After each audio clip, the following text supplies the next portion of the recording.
Hello every one, അസ്സാം വലൈക്കും, നമസ്കാരം. Welcome back to momos kitchen. ഇന്ന് നമുക്ക് ഉള്ളി പക്കോട അഥവാ ഓണിയൻ പക്കോട എങ്ങനെ വീട്ടിൽ തന്നെ എളുപ്പത്തിൽ തയ്യാറാക്കാമെന്ന് നോക്കാം.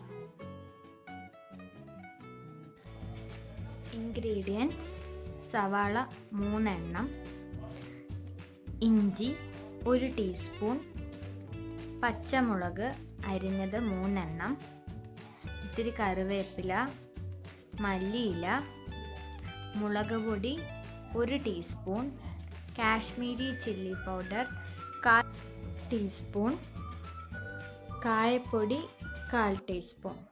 ഉള്ളി അരിഞ്ഞെടുത്തിട്ടുണ്ട്. ഇനി നമുക്ക് ഇതിലേക്ക് ഇൻഗ്രീഡിയൻസ് ഓരോന്നോരോന്നായി ചേർക്കാം. ആദ്യമായി ഇഞ്ചി, പച്ചമുളക്, കറിവേപ്പില, മല്ലിയില, പിന്നെ നമുക്ക് നമ്മുടെ ആവശ്യത്തിനനുസരിച്ചുള്ള ഉപ്പിടാം. ഞാനിവിടെ ഏകദേശം 1 ടീസ്പൂൺ ഉപ്പിടുന്നുണ്ട്. അത്രയും വേണമെന്നില്ല, 1/4 ടീസ്പൂണോ 1/2 ടീസ്പൂണോ ആയാലും മതി. നമുക്ക് നന്നായി മിക്സ് ചെയ്തെടുത്തിട്ടുണ്ട്. ഇതിലേക്ക് മുളക് പൊടി, കാശ്മീരി ചില്ലി പൗഡർ, കായപ്പൊടി എന്നിവ ചേർക്കാം. പിന്നെ ഇതിലേക്ക് 2 ടേബിൾ സ്പൂൺ കടലമാവ്, പിന്നെ പക്കോട ക്രിസ്പി ആവാൻ വേണ്ടി ഞാൻ ഇതിലേക്ക് 1 ടേബിൾ സ്പൂൺ അരിപ്പൊടി ചേർത്ത് കൊടുക്കുന്നുണ്ട്. ഇനി ഇവയെല്ലാം നന്നായി മിക്സ് ചെയ്തെടുക്കാം.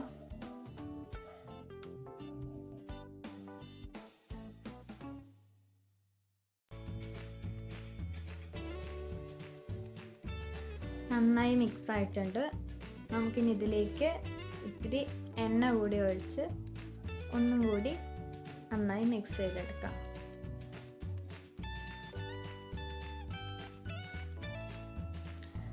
ഫ്രൈങ് പാനിൽ എണ്ണ ചൂടായിട്ടുണ്ട്. നമുക്കിനി ഇതിലേക്ക് കുറച്ചായി സവാള ഇട്ട് കൊടുക്കാവുന്നതാണ്.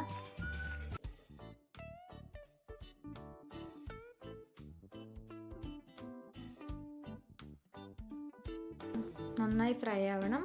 പിന്നെ നമ്മളിത് ഉണ്ടാക്കുമ്പോൾ ശ്രദ്ധിക്കേണ്ട കാര്യം എന്തെന്ന് വെച്ചാൽ, ഇത് മിക്സ് ചെയ്ത ഉടനെ തന്നെ നമ്മൾ ഫ്രൈ ചെയ്യേണ്ടതാണ്. നമ്മൾ കുറച്ച് നേരം പോലും മാറ്റി വയ്ക്കാൻ പാടില്ല. അങ്ങനെ മാറ്റി വയ്ക്കുമ്പോൾ ഉള്ളിൽ നിന്നുള്ള വെള്ളം ഇറങ്ങി നമുക്ക് ആ ക്രിസ്പിനെസ് കിട്ടാണ്ടാവും. ഇപ്പോൾ നമുക്കിതാ കാണാം, നല്ല ഗോൾഡൻ ബ്രൗൺ കളറായിട്ടുണ്ട്. നമുക്കിനി ഇത് സെർവിങ് ഡിഷിലേക്ക് മാറ്റാം.